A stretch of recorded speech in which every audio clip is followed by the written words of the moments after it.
Depozitimi i mbeturinave jo në vendet e caktuara vjen të jetë një problem ende i pazgjidhur.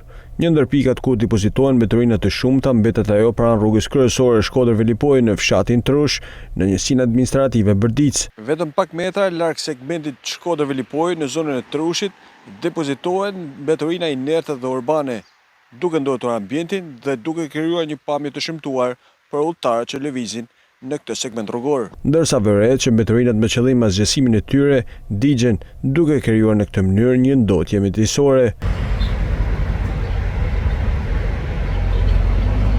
Hedhja e mbeturinave në këtë zonë jo vetëm që po ndikon në pastortinë e ambientit, por po krijon edhe një pamje as pak të këndshme për qytetarët që lëvizin drejt pikës turistike të Velipojës. Megjithëse kanalet kulluese kanë pësuar ndërhyrje pastrimi për të shmangur bllokimet që vijnë nga mbeturinat, sërish menaxhimi i përgjithshëm i mbetjeve mbetet sfidë.